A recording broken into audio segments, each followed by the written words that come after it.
Hi, Megan. Hey, Devon.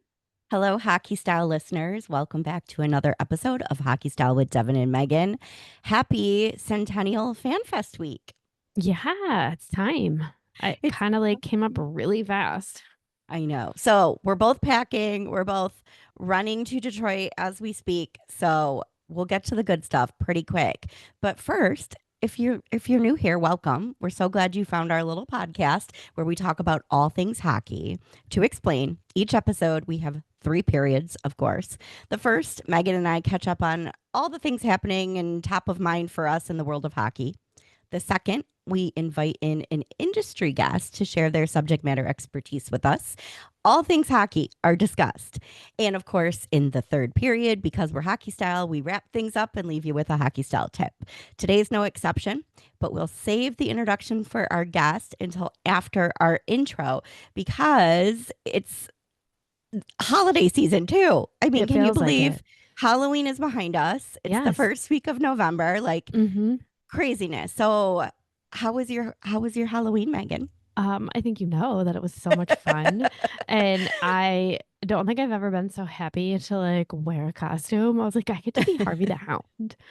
That's unusual. Yes, thanks for hosting us. Thanks for Of having us course. over. It was a fantastic little soiree we had, and quite memorable. So, if you haven't listened to our last episode, I recommend you go check it out because not only will you understand what we're talking about in terms of these mascot costumes, but we are still so excited about the guest we had on because we learned so much from Brad Johnson about women's hockey, about goaltending, about the future of coaching and training and, getting youth into the sport and into goaltending. So, on top of that, we had a really fun Halloween weekend.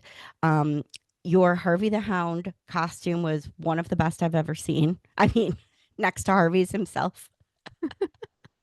I kid. It's definitely the only other Harvey the Hound I've ever seen, but it Right? it was fantastic. You nailed it. Thank you. I was pleased with my Wild Wing outfit, even though by the time I got to your house, which is an hour and a half away from mine, I realized that I forgot my feathered duck skirt that I had, so carefully crafted for the ensemble. Made it work, in the words of Tim Gunn, make it work. So we clipped some white feathers to my shorts, and that was that. But all was well. And the whole Yeah. weekend was a blast Mm-hmm. because then we went, my husband and I took our little dogs, as you know, up to Grand Rapids, or I guess over to Grand Rapids on the west side of the state to see the Griffins play. And they are still undefeated, 8-0. So I good. mean, number one team in the AHL. They looked incredible. But when I say we brought our little dogs, it was dog day. It was so fun to bring my dogs to their first ever live professional hockey game. And I was a proud mama because they actually leaned in and watched. And I was dying laughing because little Pavel, who we always joke, he's got to be a goaltender, right? Because if you roll him a tennis ball instead of fetching it, he stops it with his quick reflexes. He stared at the net. And if people walked in front of him, he did the whole head tilt, trying to look around to see what was happening. So it was so cute. Have you ever been to one of those games? I've never been to a dog day before.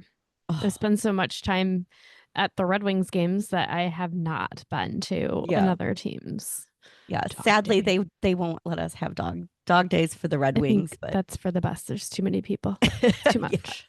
that would be a lot. But I think Grand Hmm. Rapids did it so well. They had little watering stations set up for the dogs and I guess a couple of bathroom areas. Thank goodness my dogs didn't need to use it. We were all good. But they had over the loudspeaker in the Jumbotron, every so often between plays, they would play doorbell sounds or squeaker toys. And it's like these dogs do not need any more stimulation yet.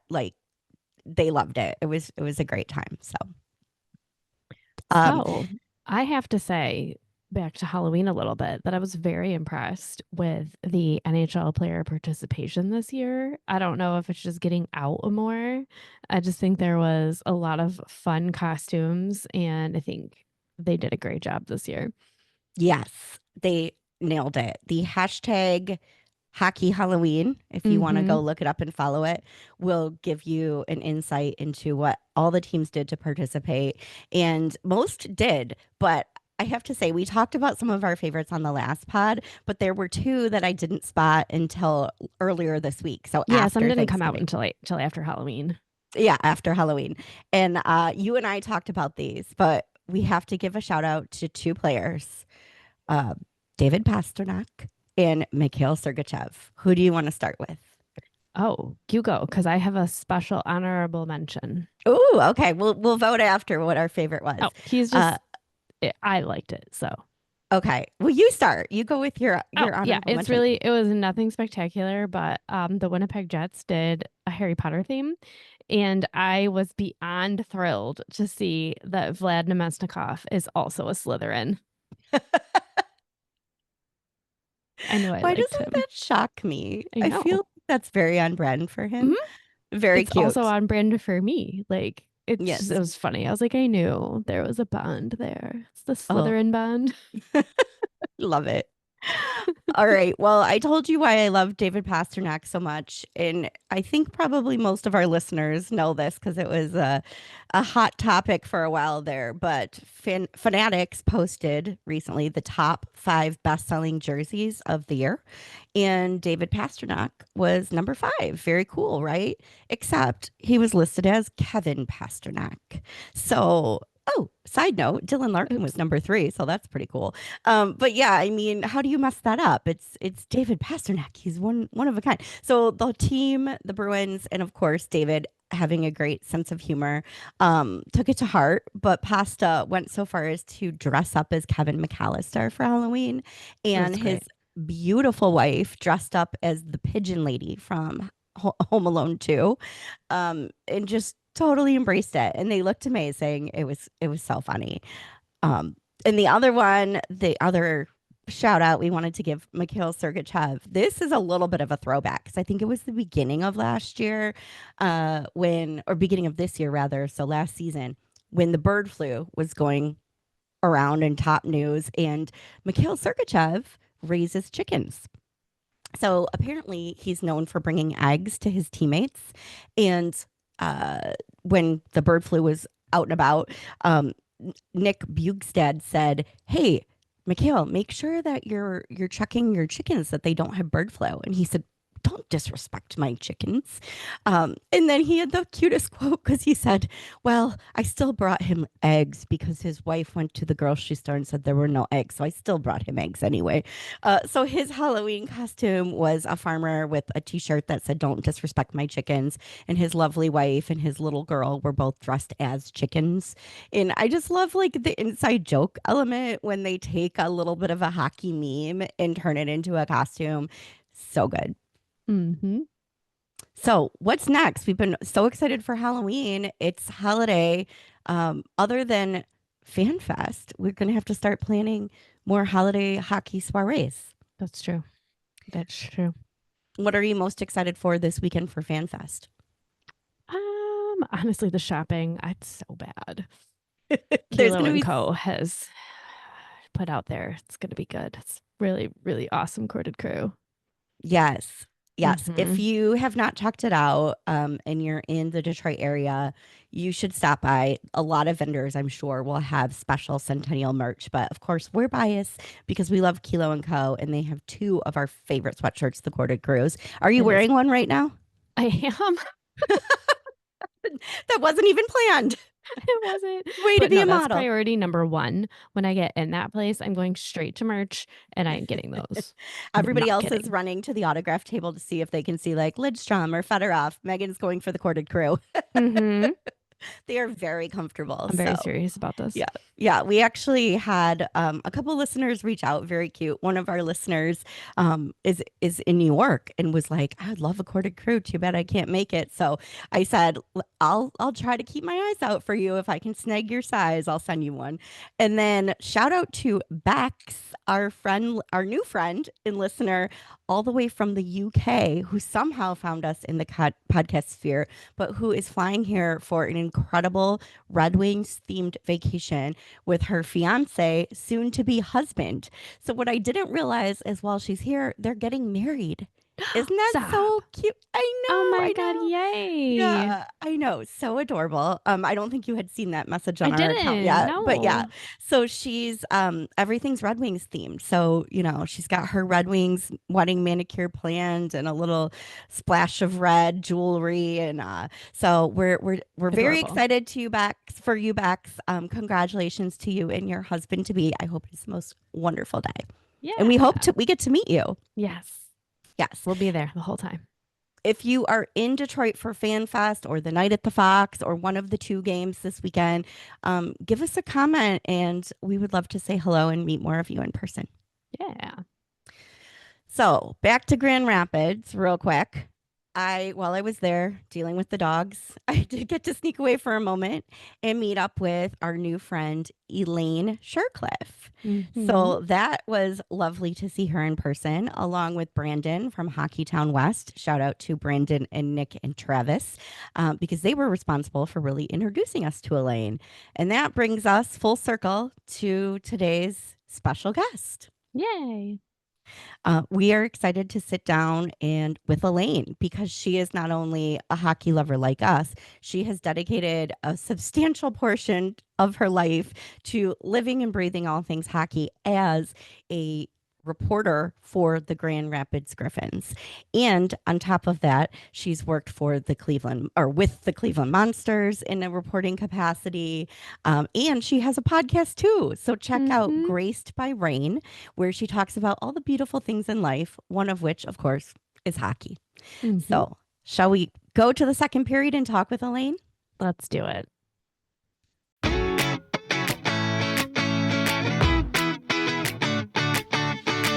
Welcome to the second period and welcome our friend Elaine. How are you? Good. How are you guys? Awesome. Good start to the week. Busy, but it was a fun hockey filled weekend. So, what can we say? Yes. I love a good hockey-filled weekend. Absolutely. And I was the lucky one who got to see you in person yesterday at the Grand Rapids Griffins game. So that was a treat. Thanks for meeting up for a few. Oh, I was also very excited to meet your dogs, who are so adorable.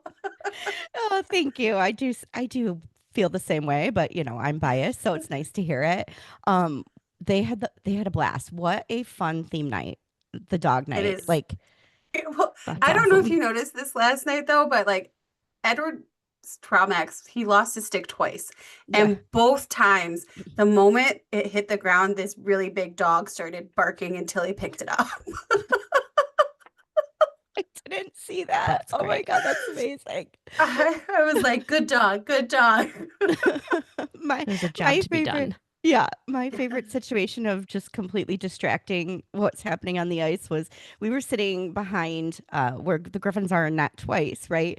And the ref, it was right before they blew the whistle, so thank goodness we weren't causing that much of a distraction. But he, out of the corner of his eye, saw Pavel and Preston, and then he did like a double take, like those dogs are really leaned in. So then he like stopped and was staring at the dogs, and it was the linesman. So the play started, and I'm like, "You better go!"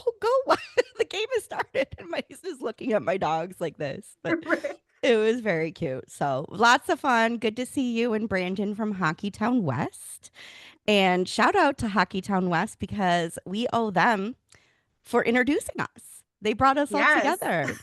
So we really appreciate those guys. In fact, we had Nick on the pod a few weeks back and maybe longer now, time flies. And he said immediately, you need to meet Elaine. You ladies are cut from the same cloth. Like you're going to hit it off. And he was right. So thanks, Nick. Yes, thank you, Nick. Yeah. So tell us a little bit about that. You have a podcast and you're also friends with the Hockeytown West team, podcast team. So how'd y'all meet each other? So I had been covering Grand Rapids since the COVID season, not the one that ended early, but the one that was started in 2021 that was very short. And everything was done by Zoom. So I Oh, was like, I'm going to cover all six teams in the Central. Why not? Because they were only playing teams in the Central. So, yeah. and any given night, there was only three games happening. And I say only like that was doable with a full-time job at the No. time too. But so they watched a lot of the the press conferences on YouTube, and they were hearing my voice all the time, and they're like, "Who is this guy? Who is this girl?" Like I wasn't one of the usual suspects, right? And then I was in every single one. And then when you finally could go back into the arena at the end of the season, like they had been following me, and they were like, "Hey, do you want to meet during intermission?" And I was like, "Sure, why not? I love people." And then it was just like instant click. It was so much Yeah. fun. It's been so much fun with them.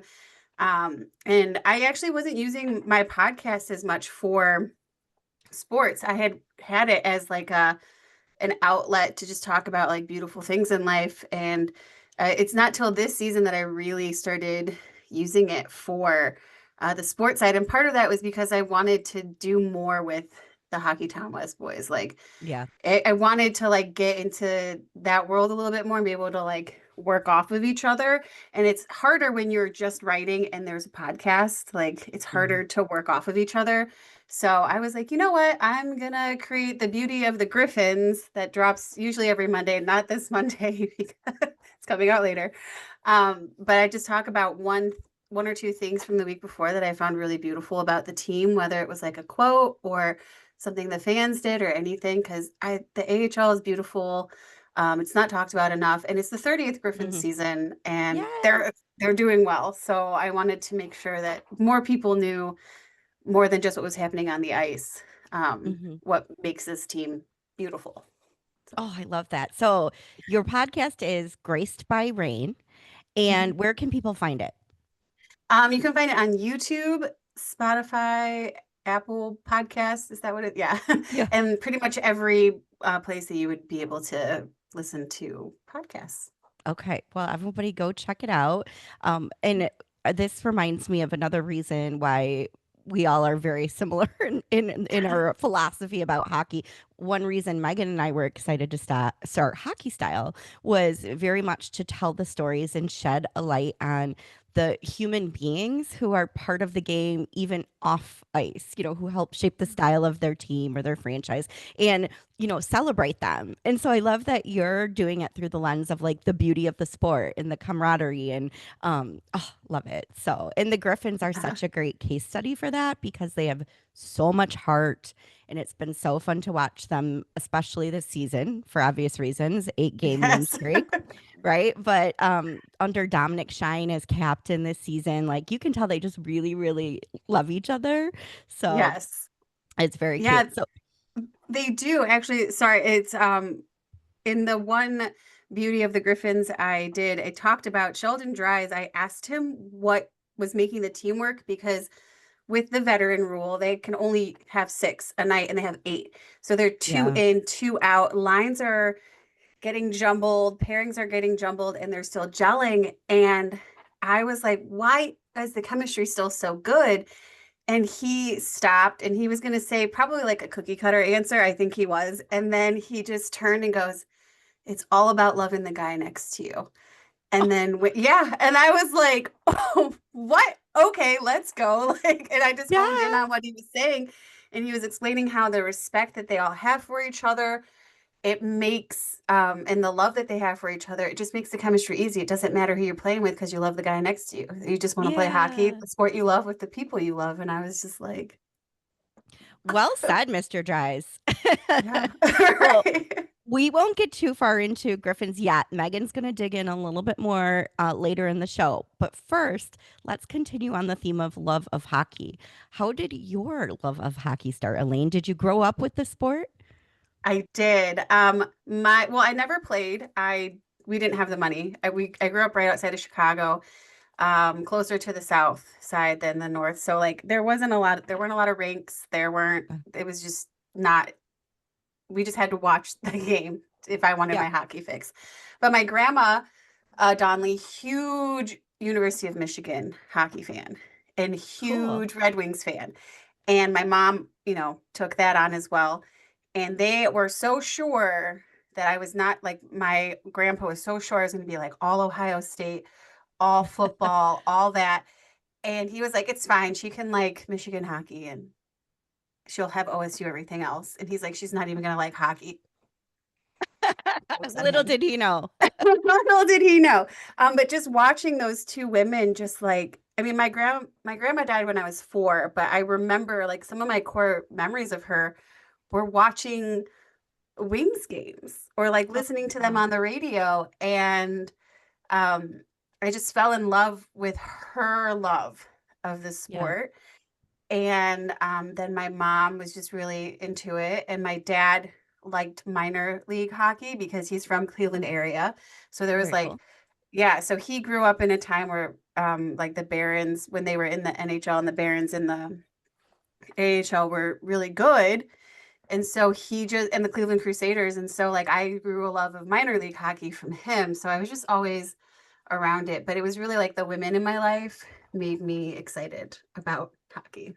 Even better. So, crazy Yeah. question. How did your grandma living in the south part of Chicago, how was she a Wings fan? So my mom is actually from Western Ohio.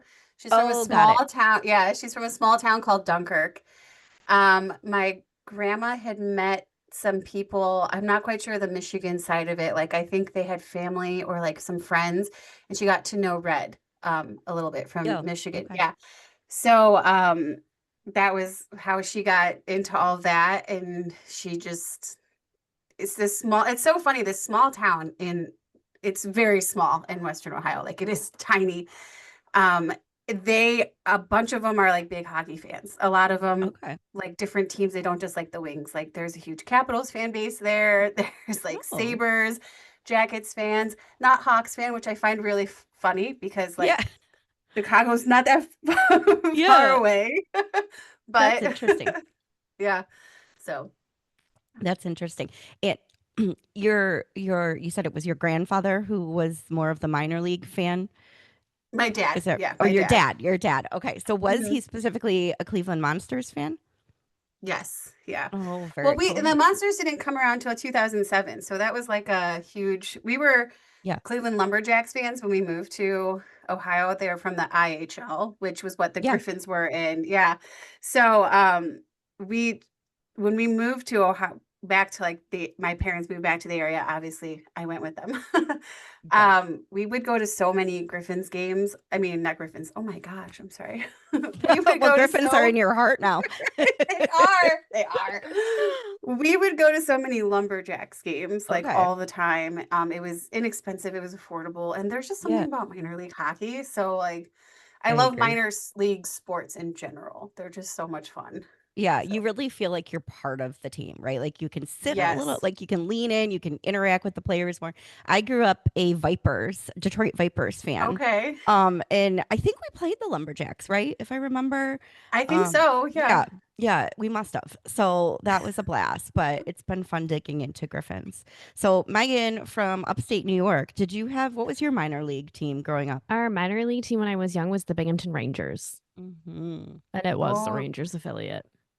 Oh yes, yeah. And that's right. then they became the Binghamton Devils, and now they Well, don't they were exist anymore, actually do they? the Binghamton Senators too, Oh, that's right. the And then B they moved Sens. them to Belleville. Yes. Yeah.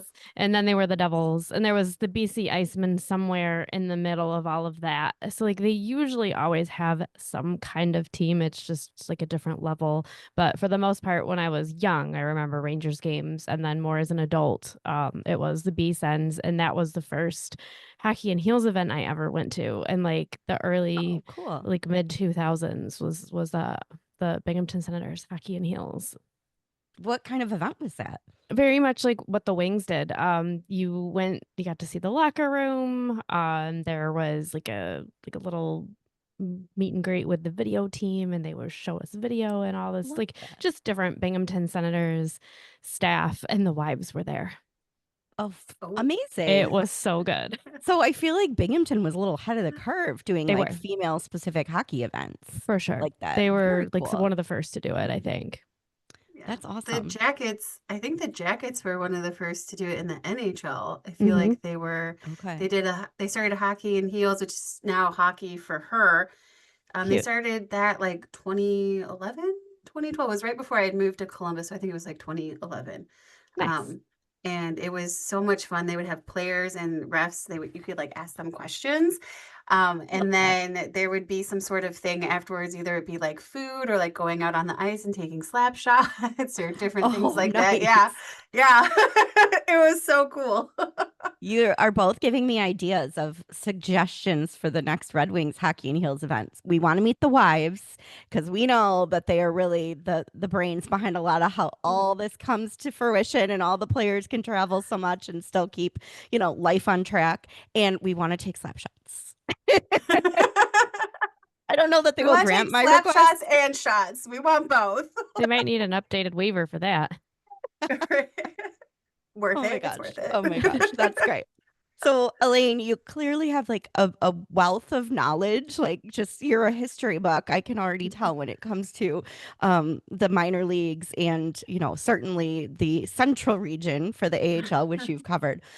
So, how did you go from being a fan, growing up with your family watching these games, to transitioning to really making it part of your professional life? I know you have a day job, but Yeah. this is very Yeah. much like you've made a name for yourself as a reporter, and you have press credentials now. So what was that transition like, and have you enjoyed it? So, I have always wanted to be a sports writer, like since I was little. There were many things I wanted to do, but when I was asked in the second grade, like, what do you want to be when you grow up? And I was like, I want to be a triple threat. I want to be a singer and an actress and a sports journalist. And they were like, that's a plot twist at the end there. Like, okay. And think about it. Oh, I was in Chicago during the like Michael Jordan like heyday. So the thought of covering sports was like so cool, but I was like, it's not attainable.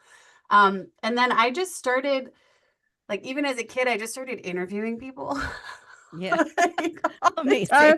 We need I was those like, my tapes. there's actually some tapes. There are some tapes. I need to find them.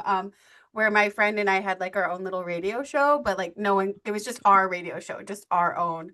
Um, and we would interview each other, we'd interview our stuffed animals. Like this is just So what I cute. always was doing. You were the um, first podcast. yes. And then somewhere down the road, I was like, I don't know if there's a spot for me as a woman in covering sports. So I just really leaned hard into the music. And I went to school at Akron for vocal performance and physics, which was really dumb because I burnt myself out because those are two majors that are polar opposites. Wow. And then I just started like I was missing the writing more and more. And then um, there was a guy I knew that I met on Twitter, and then in the beginning stages of Twitter in like 2009. And I met him in person. I would go into Chicago to visit friends, and I'd see him. And he was like, "Why don't you write some stuff on our Blackhawks blog? Like, why don't you do that?" And I was like, "Okay, fine, whatever." And I was like, oh no, like it scratched the itch that I didn't realize I still had to like tell people the stories. And so in 2012 or 2011, I created my own website to talk about the Blue Jackets because I was living in Ohio. Then I moved to Columbus and then I started working in youth hockey. And then Okay. that alone just opened up the doors for me. I was interning for the AAA Blue Jackets as their communications intern. Went Okay. to Quebec City for the tournament that they have up there. And the kids I was with, they won it all. The 2001 birth year won it all. Wow. And so it just opened up like all these doors and opportunities for me to start really diving more into sports. When I moved back to the Northeast Ohio area in 2015, I had just kind of, I guess, like threw it out there for someone. I was like, hey, can I cover the Monsters? I'm up here. And I didn't get credentialed, but I still kind of was watching. And then they said, hey, do you want to cover the National Women's Hockey League in its first season? And I was like, yes, sign me up. Closest Wow. team, Buffalo. I was doing turn and burns every Sunday that Oh, they had games. That's like 3 hours one way from no. yeah, from Northeast Ohio. And but they gave me credentials and they were so amazing about it. And then once I had credentials, I was like, I don't think I can go back to not having credentials in a sport because now that I'm able to tell the story from the side of people like Hillary Knight, who was Yeah. playing for the Boston team, but like to be able to tell those stories of women like that, and like the Blake Boldens and like all of those wonderful women, I was just like, I don't, I can't Yeah. go back now. And then the next season I was credentialed for the Monsters and I just never looked back. Wow. What a beautiful story. You have the perfect podcast because you are living what you are preaching, if you will. Okay, to take a giant leap back to the start of your story. First off, you were a vocal performance and physics major. Not Yeah. dumb. You are also brilliant, and I think little Elaine can be proud because you clearly became a triple threat: vocal performance, physics, and sports writing. Like, what? Impressive. So that's my first comment and takeaway. And then fast forward to the end. Credentials are a big thing. They do not give those out. You have to really earn the right to be interacting with players, be a trustworthy person, but also like really know your stuff. So that explain for our listeners what that entails. Like you're in the press box. Are you interviewing players after every game when you get to that level? If I mean, it depends on if you have. So some teams do game by game credentials. Some Okay. teams do full season and game by game. Um, and so it depends on what kind of access you have. I know the Griffins have Okay. pretty much like the access of if you have credentials, you have access to go interview. Same thing with the Monsters. The Monsters do a lot of game by game because with the AHL, like in Cleveland, there's so many professional sports teams. And Mhm. if they could give like a full season to someone to come and they're not going to come all the time because say like the Browns do something stupid and that person has to go cover it, or like the Cavs are hot and they need to cover the away game because the Cavs Mhm. are hot. Like Yeah. it's a balance for them. Yeah, the credentials, I love it because you get to go to the game. It's a different view for most teams, not for Cleveland, which we'll get to later, the differences between the two, but it's like a different view of the game in Grand Rapids. It's like a bird's eye view almost. Okay. So you see so much of Pun the ice. intended. Yes, yes. It's a Griff's eye view of the Griff's eye view. Okay. um and then afterwards getting to interview the players, and then if the team trusts you enough and you reach out to them outside of game time and say, hey, I'd like to interview so and so, they usually make it work for you, Okay. which is nice to have those one on one times. Like getting to talk to Dominic Shine on the phone after they named him the bobblehead, not even his captaincy. Like I was Yeah. like, I want to talk about this bobblehead. It was nice because Yeah. we talked for maybe 7 minutes. I was like, listen, I don't need much of your time. I just need like 4 questions. Yeah. Let's go. Um, and it was just nice though, because when you're in post game and sometimes there's a lot of people there, sometimes there isn't. Sometimes the vibe is weird. Like you can't always ask certain questions because it just doesn't fit the vibe, even if Okay. like asking him about his bobblehead if after they're on like a 7-0, 8-0 win, like I don't know, doesn't feel. I mean, like I could and I'd get a good answer because it's Dominic Shine Yeah. and they're hot right now, but like that's not the questions you maybe want to ask Yeah. in a post game. So having that access off of, that's also what the credentials can provide you as well, is that Okay. out of game access, which is also Yeah. nice. With more of like the storytelling element that's not, Yes. on ice per se. Right. Well, that certainly is a one fantastic story this year with Shiner because I remember his little son when they announced the bobbleheads got to kind of do the debut and see his daddy as a bobblehead, which is like an honor as an athlete, as a hockey player. When you get a It is. bobblehead, like that's like tapping like you're one of the leaders of the team. So it sounds funny to be like, it's hot news, he's a bobblehead, but it's like it's a reward, really. And Mhm. it means people love him. So it's very cool. But the other thing I remember about him is there was a social media post or questionnaire going on this season by the Griffin social media manager, and they were asking questions about like who's your biggest fan or who are you the biggest fan of, or like multiple guys on the team who were not Shine mentioned Shine's Ooh, son. Like give him a shout yes. out, like they're most They're like, excited to Coop, see him. what's Yeah, up? it was so On cute. So opening night, yeah, he that's what had him in the interviews. Oh my gosh. He's like a fixture. He's like kind of like a little human mascot at this point. Yeah, So, well, and all the kids are in the locker room this season, which is like, to mhm. me, that's great because like I said this in the like one of my second episodes of The Beauty of the Griffins is like these guys don't look at their families like a burden. They don't look at their Yeah, kids like a I saw burden. that. That's nice. Yeah, I was like, it's so beautiful. Like they're like, you get me and my family. Yeah, yeah. Like It's I don't, far they're like, cry I don't from. care. Yeah, and maybe that's another thing special about the AHL, but it's certainly a far cry from growing up, with the NHL locker rooms where that was closed doors. Like you have no idea Yeah. what's going on, but it's definitely a place for the players only. So yeah, it's more accessible and open.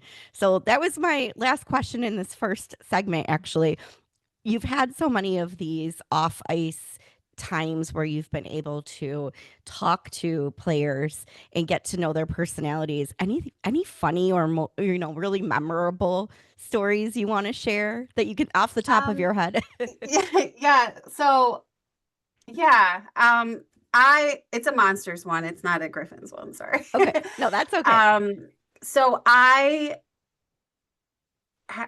got to know Matisse really well, Matisse Kivlenix really well. Yeah. Oh, Megan's And favorite. yeah, I adored him so much because like when he wasn't like I would start going on the road and there was a lot of barns that the goalie doesn't sit with the team. They sit Yeah. like over by one of the doors or something. And I would go stand next. One time I was standing behind him because there was no place else to go towards the end of the game when we were covering the team. And he's like, come stand by me and talk to me.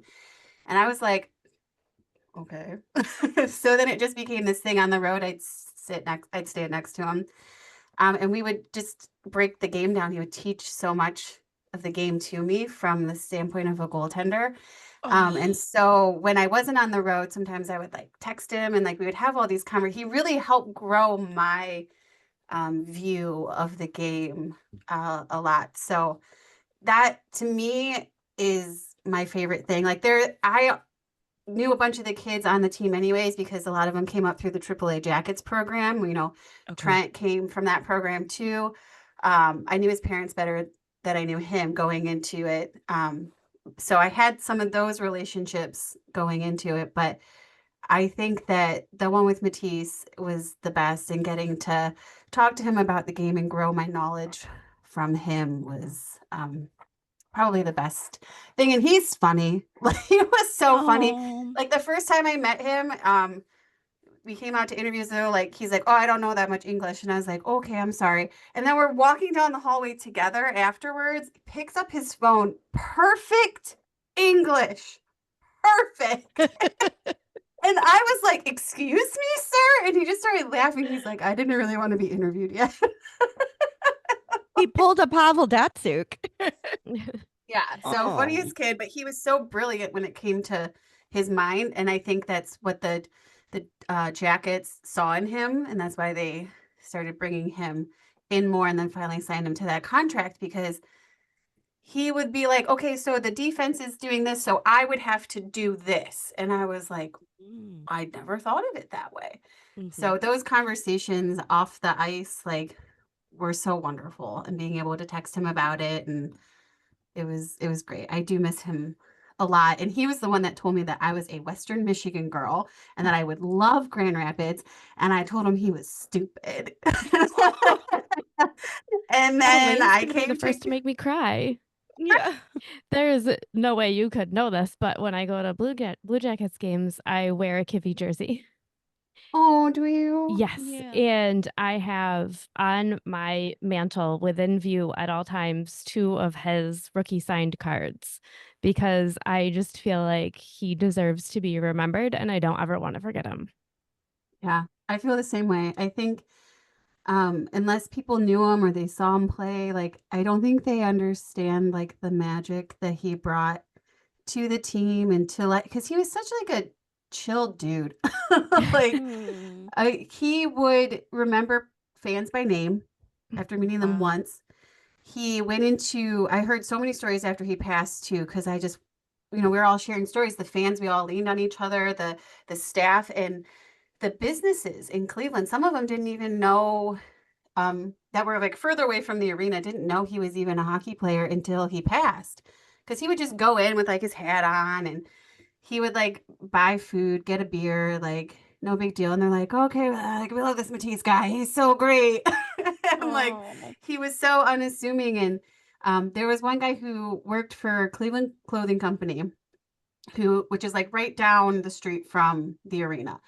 And they were telling me afterwards that he would come in specifically just to say hi to this guy. Like he would just come in and be like, I can't remember what this guy's name is. I feel so bad right now. But like Matisse would just go in and maybe not always buy something and just be like, hey, how's it going? Like, thanks for your support. And that's who he was. And I know hockey players are fun like that, but he was just a different level. He felt more like human. Not that these guys aren't human, but he just felt more like someone you could create that connection with. And his talent was definitely gonna go, I think was gonna go somewhere. And I'm not saying that because he's passed now. I'm saying that because after sitting there with him at multiple games, watching him break it down, I was like, oh, this guy knows what's up. Wow. Elaine, So we had no amazing. idea you had that connection. So we're sorry for your loss, of course. Yeah. But I would venture to say most of our regular listeners are diehard hockey fans and know the story. If you don't, the short thing is he died as admirably as he lived, saving a teammate in a very tragic firework accident. But one thing I loved about Megan when we first became friends and we were talking about favorite players and hockey stories, she immediately brought him up and said one of the favorite pieces of her collection is, you know, some of the little mementos she has. And so I think like how wonderful, Megan, that we got this surprise opportunity on the pod to actually like celebrate him, hear stories from somebody who knew him close, like, but without realizing we were going to have that because that was I always know. so I'm always important afraid to to you. ask. I'm always afraid to ask because I don't want to bring up something sad, but Yeah. it makes me so happy to hear about him. Yes. Yes. That's a hard story to transition from, but I'm sure that he's smiling down from up above Elaine thinking she lives in West Michigan now and she likes Uh-huh. it. Oh And I was yeah. right. Right. Oh, Yeah, I'm sure he was like, I'm sure he's like up in heaven, like, what Yeah. now? Like, Yeah. you owe me a beer. Like, Yeah, one day we're like going to I'm sit down and sure. have a giggle about this over a pint in heaven on a cloud. Right. Okay. So I bring up the beer thing all the time because he didn't like people oohing and ahhing and fawning over him. And so he would always be like, just get me a beer. Let's just have a beer together. And when people wanted them to like retire his jersey, everything like that. And he would have hated that. He would have hated it like so much. People were like, Elaine, what do you think? You agree, right? And I'm like, no, no, he would have hated it. He would be like, not me. Like, but the monsters put it in like a shadow box and put it on the wall in this like fan walkway area. But around the corner, like right around it, is this bar. So it's like right by Oh, a bar, so fans can go and have a drink with Matisse at every game. oh my goodness. We Yeah. we have to do that next time. We're there, Yep. Megan. Yes. We've both gone to Columbus. I don't know that we've ever been at the same time. It's in Cleveland. It's in Oh, this Cleveland. yeah, one's in Cleveland. Cleveland. Yeah. Yeah. Yeah. In Columbus, we've both been there at different times, but always made it a point to stop and visit his plaque up He's right there. by the So foundation table. yeah, Is His he over jersey. there? I Yeah. haven't been to Columbus. I don't think it's been since then. Yeah. Maybe. okay. I'm not sure. I've just been it's just with all the hockey, it was hard to get down there. Yeah, Yeah. they So, had it yeah. in a bigger display in a shadow box for a while, but now he's right on the wall, right by the foundation table Yeah. when you Oh, walk in. nice. Mhm. Which he Yeah, it's also really would nice. enjoy. Yeah. He loves doing stuff for the foundation, so that Good. checks. There you go. Yeah. Well, you have a lot of great memories of Cleveland. Nothing will probably top that amazing friendship you cultivated. But I know, Megan, have you been to that arena yet? I have not yet. Okay. But I know, Megan, you wanted to dig in a little bit more about what the experience of being in the Cleveland arena is like. Yeah, for sure. Definitely dying to get down there. It's just one of those things that, you get so wrapped up here, but I've been wanting to go to that arena for a long time. So yeah, just curious what it's like, what game day's like there. It's insane. And it's because the Cavs play out of there. So for people that don't know, it's a Oh, big barn. It's yeah. massive. And Dan Gilbert and his family have invested a lot of time and money into making it accessible, first of all, for people with disabilities, but also making it not be so small. I don't want to say small, but like it's beautiful. A lot of it is state of the art. The concourses are big. There's like one main concourse, and then there's just an offshoot where you can kind of go hang out and be away from the people. There's like this power portal, which if you've been to Cleveland, do not drink and go in the power portal because it's just like this huge LED tunnel, right? Like in like Willy Wonka, like they probably Oh, no, that one no. scene like on the river, you probably could play that scene on there and get the same effect at night. Oh Like, my that's what gosh. the power portal is. And it's just the vibe is so great there all the time. Even when they're not doing well, is Cleveland people love sports, which is Yeah. clear because they still go to Browns games even when they're really bad. So like they're fine. It's just the fans get loud and they pack the arena. Like there are times when they have sellouts during the season, and it's an AHL team, and that fits like I think it's like around 19,000 for Wow. the AHL. It might be a little bit under that. Okay. Um, but they have the average of highest attendance, obviously, because they have the space to have it. And they have the marketing to be able to do it because it just comes right in with the Cavs. Like you can go, I'm going to a Cavs game, and you watch the Cavs and you're like, oh, like there's a bunch of monsters literally like at the game, or oh, look at this banner for the monsters hanging up right by the Cavs one. Like they can just piggyback off that marketing. I mean, they do their own marketing. They do a lot of good stuff. So fans just come and it's great. And I love covering games there because the press row is a section in the arena, but like with the fans. So there are fans on sections on both sides, and then fans are like in the section above you, and the fans are in the section below you. You're sitting at tables. It's not like a box. It's just like an open air thing. It's to the left of the net. So like you're kind of getting an angle that's almost, it's not goalie, it's like to the left of the goalie a little bit, but it's not Okay. center ice. It's not, so you're getting like not a bird's eye view. You're getting what like the Yeah. fans are seeing. And so when it's good and they're doing well, it's like hard not to get excited because the energy is off the charts and you're like, can't cheer, do not cheer, like focus on the game.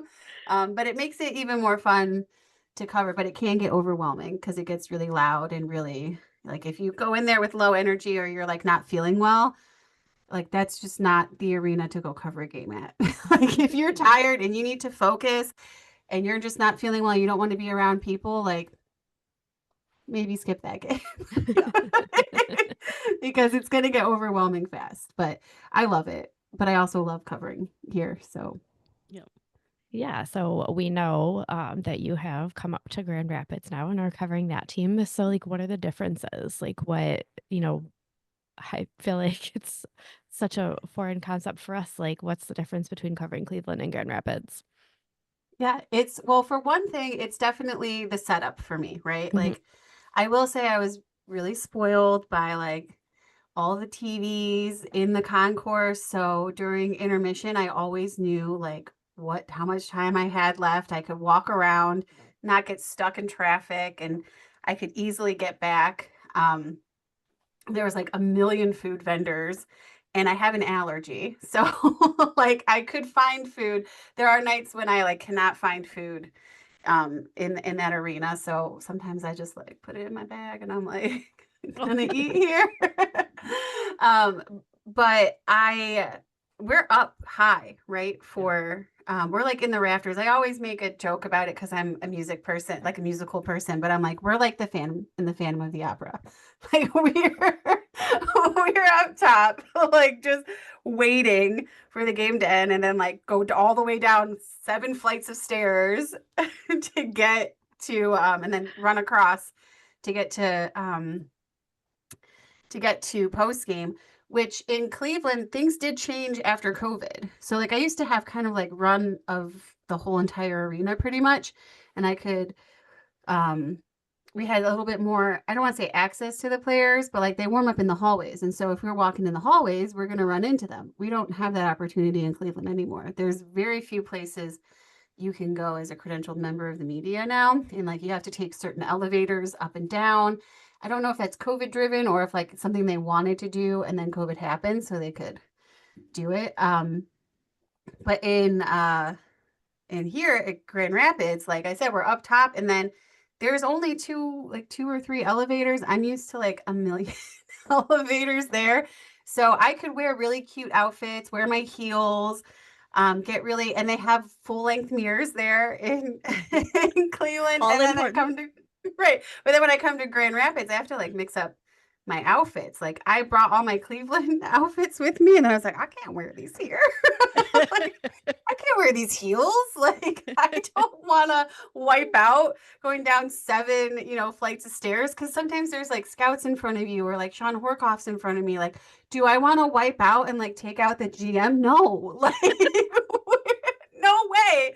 So I'm wearing like tennis shoes. I'm not even wearing nice shoes. I'm wearing tennis shoes with my outfits and like occasionally I'll wear like my boots with heels because those I can control myself in. But I would be wearing like super tall heels to Cleveland all the time, which is funny because that team was notoriously short. Like, and so I'm 5'7" without heels. So with heels, I would be like almost 6 and taller, like just towering down on like poor Trey Fix Wolanski. I'd like take my heels off sometimes. I'm like, I'm sorry. To be so tall. So they each have their own things that are different, but I like covering a game in both barns. Yeah. I like the seclusion a little bit in Grand Rapids because then I can really focus on what's happening on the ice as well.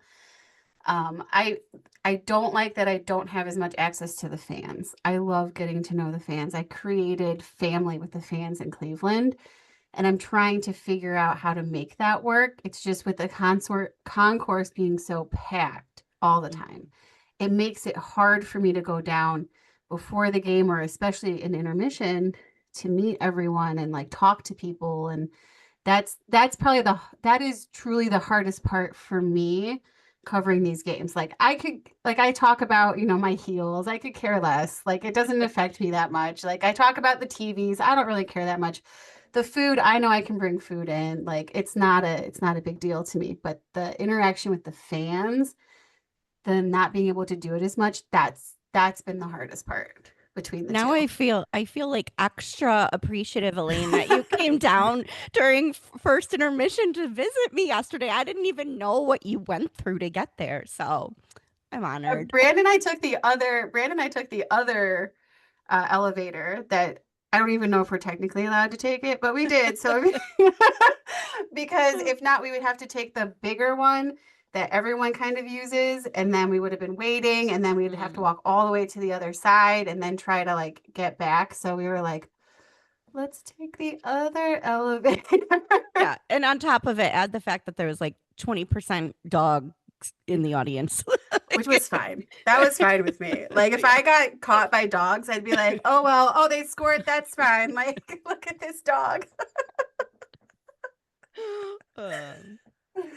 Yeah. Well, I know the Wings this year had a couple unexpected additions to the team. How excited and are you surprised at how great the Griffins are doing to start off this season?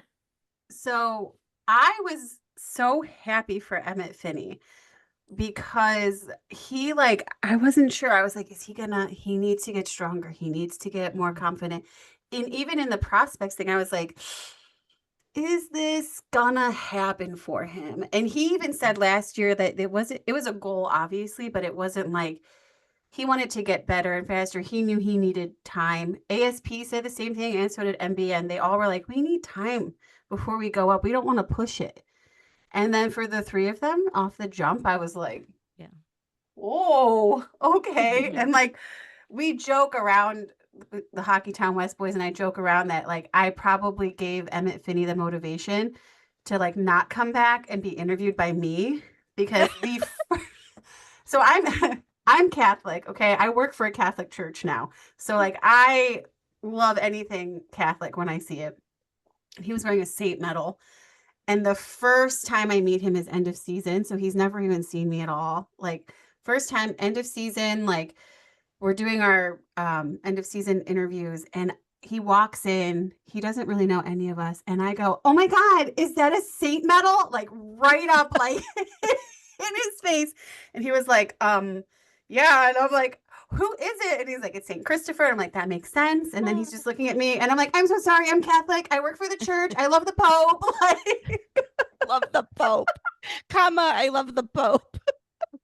Elaine, you're so funny. he was like, he wasn't scared, but I think I threw him off. And like, Yeah. we joke, we're like, it's probably because of you. He probably had that extra motivation. Like, if I make it up there, I don't have to get interviewed by her down there. I bet he loved it. Like he was probably honored you even recognized it and you could bond on that.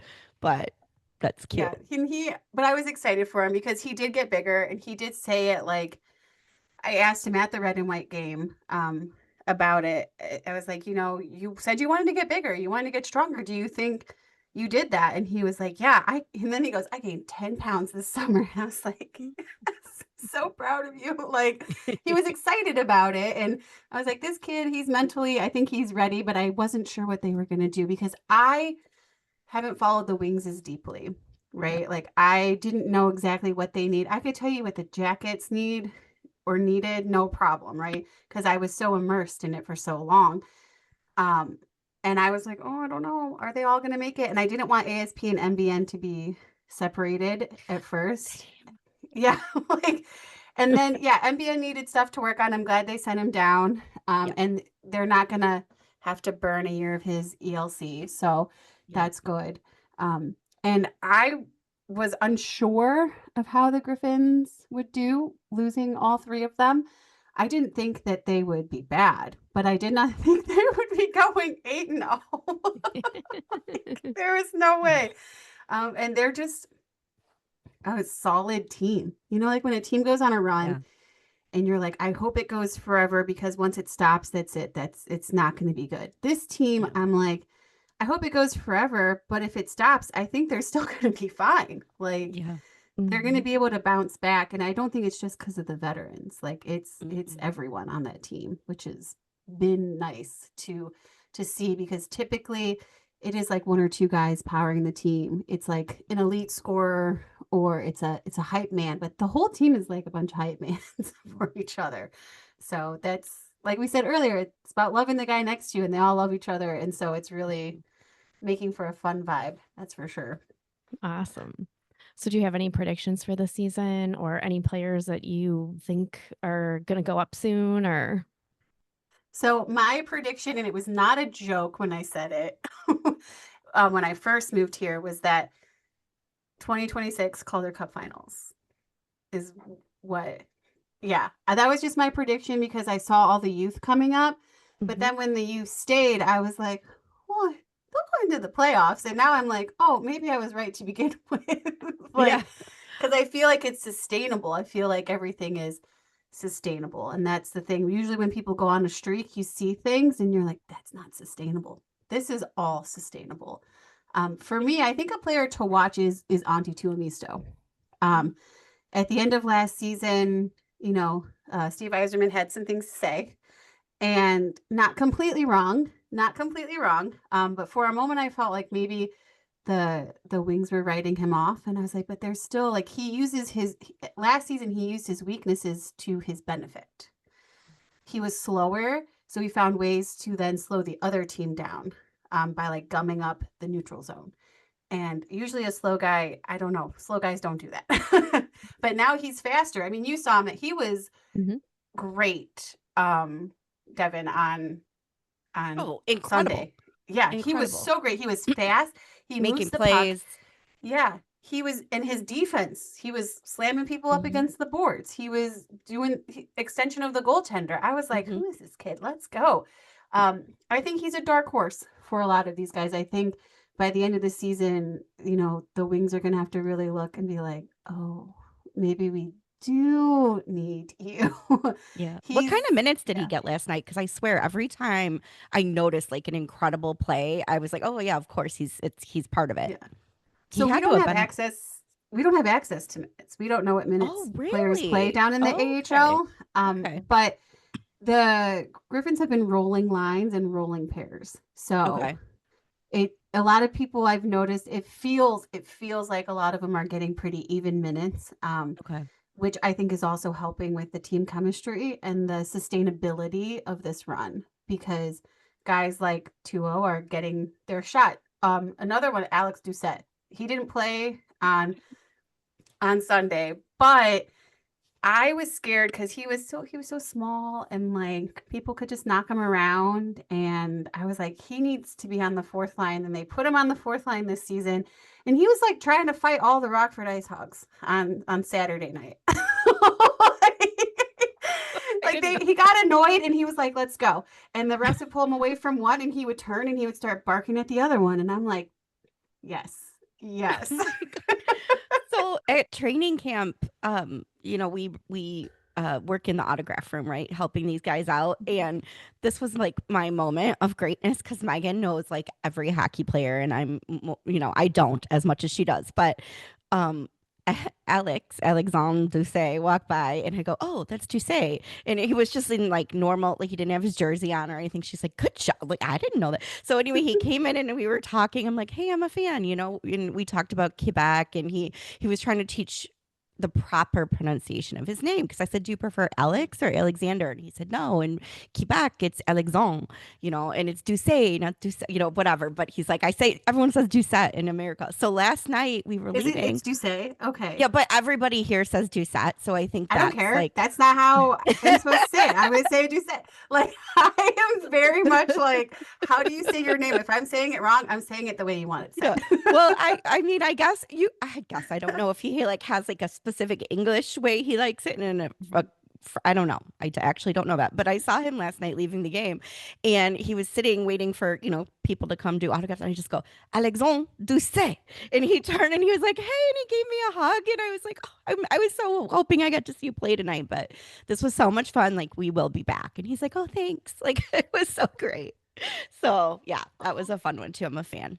I love it. He's great. I've only met him like 1 or 2 times, but he's great. The vibes are in that locker room are just phenomenal. And like Amadeus Lombardi is, oh yeah, great. He's having the time of his life. Yeah. Like, and he's racking up assists and he's playmaking. He's not finding the back of the net, but like everything else on him is so good. Like I don't even know how to describe all the things that he does that is good. Like people have to watch him. He's so smart. Yeah. He's like so smart. The biggest thing with the AHL is NHL team fans will stat watch and they'll think that the stat tells the whole story. And we have very minimal access to stats. We have plus minus goals, assists, points, you know, shorthanded goals. We don't have like minutes. We don't have face-off stats, like any of that stuff. We would have to watch it like ourselves and count it to figure out what it is. So a lot of it is like the eye test with that. And then you get confirmation from coach who has their own set of stats to kind of be like, oh yeah, no, he was good on the face off. And I'm like, oh, just kidding. Or like, oh, he was good there. Okay, just kidding. Like, that's where the credentials comes in too, as an AHL person, is making sure you're asking the questions about the stats that aren't readily available to go with your eye test. Because people were like, oh, Ammo's never going to come up because he doesn't have any goals and he's a center. And I'm like, listen, he's drawing up plays. He's moving them along.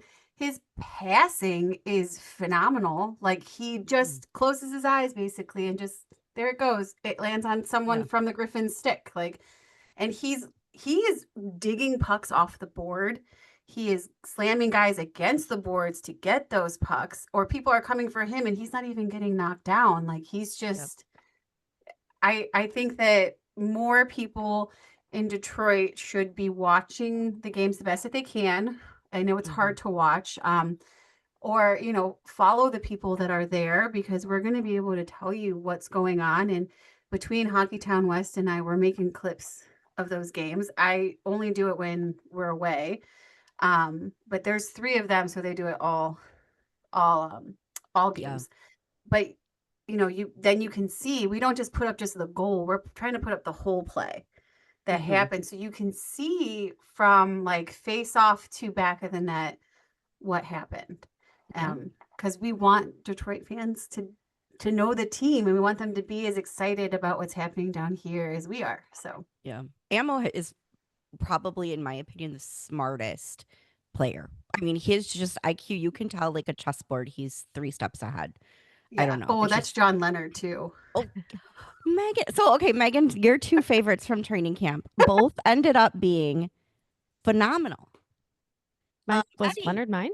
I thought no, you were all over that. I was Leonard. It was Eddie. I know. Who knew? You knew. I adore Eddie. Yeah. I love him. He's a vibe. Yeah, that was the other gentleman who was teaching everyone how to say his last name. You know, fine, just say trail mix at this point, you know. But you like befriended him, and now he's just talk about stats though. I mean, he's cleaning up with stats. I wish I could take some credit for that, but I don't think I can. Just take the credit. Just take the credit. Megan, tell Elaine the story about the shoes. We had just noticed they always have like a team issue shoe, and we had just noticed them. They're like predominantly red this time. They're kind of fun, something different. And for, whatever reason, I think it was just him in the room at that point. And I think Devon mentioned, oh, do you like the shoes? And he's like, yeah, they're pretty good. And then I think Devon said, oh, they're so cute. And he stood up from signing and he said, well, that's the only reason I'd ever pick a shoe anyway. It's just so funny. But like so dry, so like direct. So we've been cheering for him, and then he didn't need anyone cheering for him. He's cleaning up. Yeah, he was so funny. I asked him like one of the games, they just had a really bad start. And after the second period, they came out and they were just hot. Like for the third period, they were just like alive. And so I asked him, I said, what happened during second intermission? He goes, I don't know. We had some Gatorades. I don't know what's in the Gatorades. They're drinking the Kool-Aid. Right. And so for me, it was great because I was worried about how I was going to react interviewing him, because I know he was from Latvia. And I was like, I can't stay away from these Latvian boys. Like they're just everywhere. And they end up being my favorites. Yeah. And then I had so many questions for him, but I shut down after he gave a quote that was very similar to what Matisse said the first time I interviewed him. And I was like, I'm done. Like about how he had never been to Grand Rapids and now he's here and he loves the city. It was almost word for word from what Matisse had said to me about Cleveland when I interviewed him. Did you ever tell Eddie that? No. If he's listening, now he knows. We'll have to get him to listen, because clearly we're all big fans. But that's really sweet. Yes. I bet he'd be like, oh, that's touching, Yeah. And I was very excited for him to come, because I had known about him, not from Matisse, but just from following Latvia, because between Elvis and Matisse, it's like, how can you not love the Latvians? Like, and now it's like, I thought maybe it was just a goalie thing. It's not. It's just Latvians. Like, they're so much fun. Oh, that's great. That's great. We're going to have to keep our eye out for the Latvian players. Yes. We just like characters who work hard and, have some personality. But I think. And a good mustache. And a good mustache. Really good. Yeah. Does have a good mustache. It is. It's like a cop mustache, like an old school cop. Like I just would love to see him show up with like aviators on. Just he could pull it off. With like a flashlight. On duty. Now I kind of Where were you in the second period? I doubt he will listen to this, so it's probably safe territory. But I apologize, Eddie, if you listen and this is embarrassing to you. But you put it on your social media. We were going through and connecting our hockey style Instagram to players that we follow and like to make sure their content's in our feed and we can reshare it. So we get to the Grand Rapids Griffins and I, add Eddie and I on his wall, and he had recently posted some sort of advertisement he had done in Latvia, and it's it sort of has that like cop vibe. I don't know. He's got like, it's just, you'll have to go look. I don't know if it was supposed to be humorous because it's not in English, but I was dying laughing. Oh, I'm gonna have to go.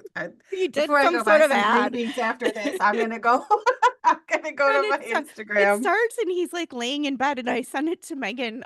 She goes, I don't think I should watch this at work. I'm like, no, it's not. You can. It's safe. It's safe. It just, that first image like looked a little suspicious. Anyway, yeah. So we digress. I love it. On that note, we promised we wouldn't keep you for more than an hour. I think we're right there. But I think with your fun personality, Elaine, we would be remiss not to do our rapid fire questioning on you. What do you think, Megan? Okay. Oh, go ahead. Sure. Yeah, Let's do let's it. do it. Okay. Okay. Do This is it. with no prep. You're supposed, some people overthink it. You're supposed to just say the first thing that comes to mind. Okay. Oh, So- that's bad.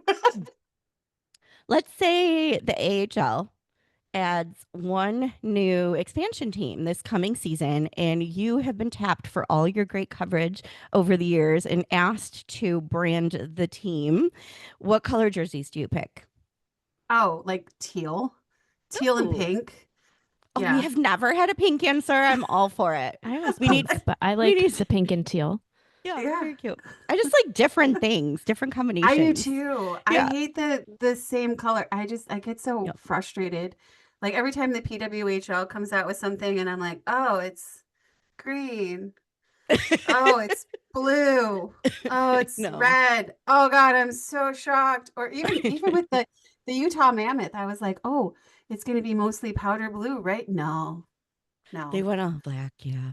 Yeah. I know. I was like, man, there could have been so much. I'm like, give me know. some color. Make the LA Kings purple again. Oh, yes. Oh my gosh. We just had the captain and alternate captain of Oakland University on the pod, and they said the same thing. Bring back the Yeah. purple for the Kings. So you're in good company. Okay, same team. You now have to pick the mascot. What do you pick? Oh, something random like, well, I almost said corgi because I was thinking about dogs, but like a chupacabra or like Chupacabra. Oh my gosh, that's the cutest or thing like in the world. Mothman or something. Like what? Like I want Megan at the end of like if we ever have this time, which we won't, but we should go back and pick our favorite answers and do like AI mock-ups of all the jerseys, because I'm pretty sure pink teal chupacabra is my favorite. they're not even real, or they might be. I never may be know. real. Legends happen. Yeah. No, we've This had may be real. we've had someone pick a unicorn before, so Oh. yeah, that was that's fun. with the Mhm. with the teal and pink. That would be perfect. Yeah, full rainbow. I don't know. Okay, and then we'll leave you with just one more. Since you love music so much, and by the way, huge Broadway fan as well. I took Megan with me to Broadway last season, and we saw the Great Gatsby. Highly recommend. Oh, nice. Oh, beautiful. So we'll have to geek out about that another time. So very, very interesting crossovers of passions, by the way, that we share. What song do you pick as either your goal song or your victory song? For this team or for me? For you? Well, you know what? For you. Okay, For so Elaine. I need to say that when I played softball, my walk-up song, mind you, this was the early 90s, was Never Gonna Give You Up. I rickrolled people before it was a thing. You're always a step ahead. First podcast, first Rickroll. Beautiful. Oh man, that's tough though with the songs, because I always just want to do something like I always want something random, but it depends on where the team is located. Yes. Because I think every like goal song, I think player goal songs are really cool too. But I think for victory song, it needs to be, or full team goal song, it needs to be based on where you're located. I Okay. think it's silly when it doesn't have meaning to the team. Now, like Chelsea Dagger, there was a lot of kind of like meaning behind that from the guys really loved it, and some guy, I don't remember the full story, but there was like meaning behind it. I Okay. love Detroit's, like, when it means something or it's something that's been so part of the team or the area, like, I'm all for it. I wouldn't have cared if Columbus had picked Hang On Sloopy because it's so Columbus coded. Yeah. I know it's like people are like, oh, it's Ohio State. I don't care. It's literally the state rock song. Like, Yeah. literally is the state rock song. So that's a tough one for me because it would depend on where it's located and Okay. who else is maybe on the team or who started the team or stuff like that. That's how much I love Yeah. music. I'm like, I need more specifics. No, it should have meaning. They asked Lucas Raymond this question for like just a printed social media post like a week ago. It's very recent.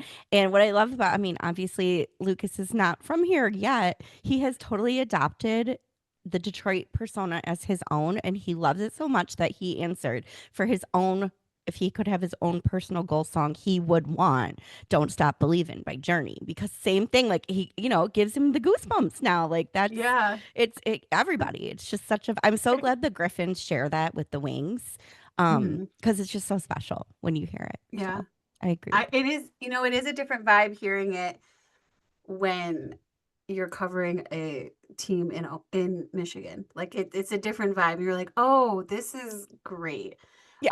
I will say, I think it would be funny though if it was something that like a goal song or something was very like love song coded or something, and all of a sudden like the Man I Need by Olivia Dean plays after like this guy scores are like What a Man by Salt and Pepper. Like, Oh my gosh, I hope you get to be in charge of the music one day. Just it one would be game. all over. It would be like the room where it happened from Hamilton right Yes. into like Afro Man's Colt 45. Like there's We would love that. Oh, love oh it. my All right. gosh. Well, this was too much fun. I've giggled, I've cried. My mascara's Yeah, running, by the way. I'm sorry I made you guys cry. I wasn't even No, it's so I almost special. didn't say it too. I was like, no, yeah. You That Like, was a let's tough picked the talk one right. about to get me to cry. it. That's a lot. Like that's not a thing. I don't do I, that. I think that's the first time you've ever teared up on the pod. Uh-huh. Yeah. Yeah. No, this is a favorite Oh. episode. All the emotions with you, Elaine. Yes. All It's the right. Well, beauty of we should. life. It is. Oh my goodness. Yes. Good crossover for your podcast. Speaking of, one more reminder for the listeners, check out Graced by Rain wherever you get your podcasts, and go ahead and give Elaine a follow at, what's your favorite account to have followed? I think we follow both. Great. So on Instagram, it's split between the two. It's my Okay. personal and Grace by Rain. Okay. X, I use both of them. I mostly use mine because my brand, me is my brand for the most part. So Yes. at I'm a Rain Dancer is Okay. pretty much every social that you will find me at, except on Facebook, it's Elaine Shircliff because Okay. I need to be Facebook better is, about my branding. well, we're not even on Facebook. I'm like, we can't, it's too much. Just people will find It's a us if they need lot. to. Right. All right. That is awesome. So go give Elaine a follow and hear more about what's happening with Grand Rapids, because this certainly is a season you will not want to miss. And Elaine, thanks for hanging out with us today. Oh, thanks for having me, guys. Talk soon.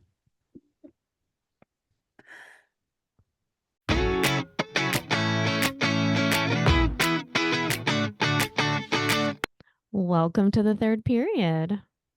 Welcome. What a fun chat with Elaine. Isn't she the best? I love her.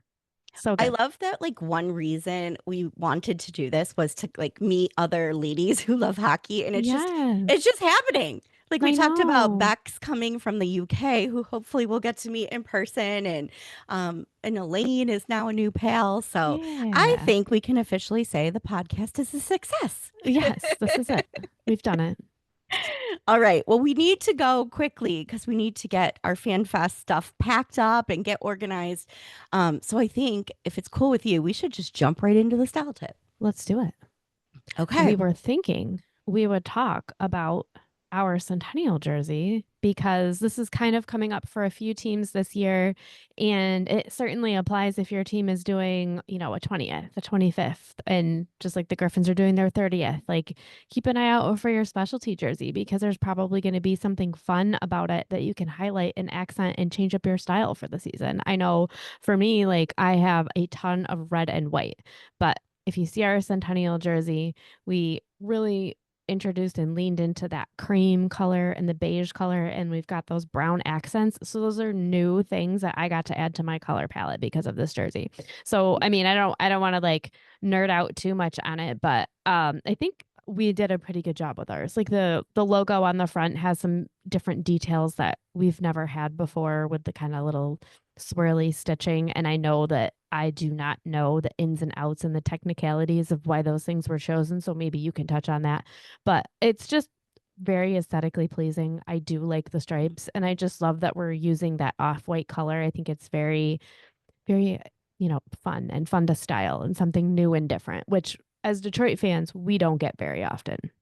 We never get. Nope. No, I mean, you could tell we never got it when we heard, oh my gosh, we get cream instead of white, a new And we color. lost our minds. We were so excited by all the cream skirts, Megan.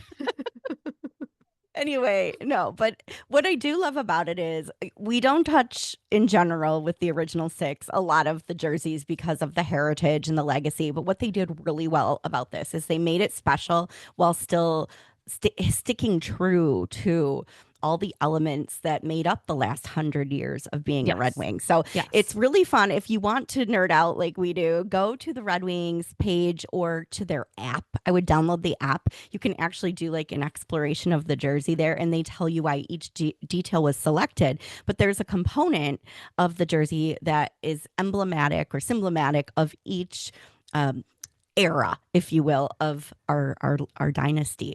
So it's kind of fun to think about like where the number shapes came from, because these are much curvier than our usual varsity type font. The number of stripes, all of it was very carefully considered. And I love the little details on the inside. Like if you're watching on YouTube, you can see, but it actually says Hockey Town in the collar. So those types of things that are just for the wearer that nobody would see when you're wearing it, but you appreciate. It's just really nice. But my favorite by far, and we talked about this on an earlier episode, is just how well the 100 logo was done. Yeah, I love that we really went for it and actually did something different. And it's got that original winged wheel shape. Yes. So speaking of style tips with the 100 logo, you were smart to get, and I guess I was too, but I didn't do anything fun with it yet. But we both got patches instead of buying like all the merch with the 100 patch on it, so we could make our own stuff. So have you put anything together yet with your 100 patches? So many patches and so little time. It's going to happen. Yeah. It's coming. So I giggle because the only thing to bring all of the topics of today full circle back to my dogs, the only thing I've done with my patches thus far are put them on like travel bags for the dogs because we're taking them to New York with us. So I was like, Perfect. they have merch. I don't have merch yet, but they have merch. We're working on it, we swear. Yes. All right. I'm so excited for this week. Next week, we will kick things off with a little recap of the Fan Fest and the night at the Fox. And there's so much planned, things we don't even know yet. They're keeping some of it a surprise. So, oh, really? I didn't know there were surprises. I think so. Just like various elements as to who's going to show up when, will we see Fedorov? And certainly, yes. Well, hopefully we will. Well, we get to see him no matter what. Even if he's just a little tiny dot down by the ice, we get to do the ringside chat before the game. You're right. Yeah. I forgot about that. I think really excited about that. Maybe things will be a surprise for me because I've already forgotten about stuff like that. Wow, we get to do that? No, I was thinking of more the night at the Fox. We have a general idea of the topics or the stories they're going to discuss, but really they've never done anything like this. They're going to like surprise guest it? I don't know. It may be less about the guests and more about the topics that come up or, some of the things that are covered. We'll see. I don't know what to expect with that whole thing. Me either. But can't wait to report back. We do have a very exciting guest lined up for next week. So if all goes well. Well, you just jinxed it, but yeah. You are a true hockey fan with the superstitions. My fingers were crossed, so hopefully that cancels out a jinx. Oh man. I'm gonna need a player to weigh in on that one. Does that work? I don't know. I think it's what you believe. Like it has to Okay. be your superstition. So, well, you'll all have to tune in next week now to see who shows up. Mhm. So if you have not yet, we don't want you to miss it. So please go ahead and subscribe wherever you listen to your podcasts. Give us a like, a follow, a comment. We love to hear from you and would love to meet more of you this weekend. And if you are on Instagram, go ahead and follow us at Hockey Style Podcast so we can share all of the pictures and behind the scenes happenings from this weekend at FanFest. Perfect. All right. We'll see you next week. See you later.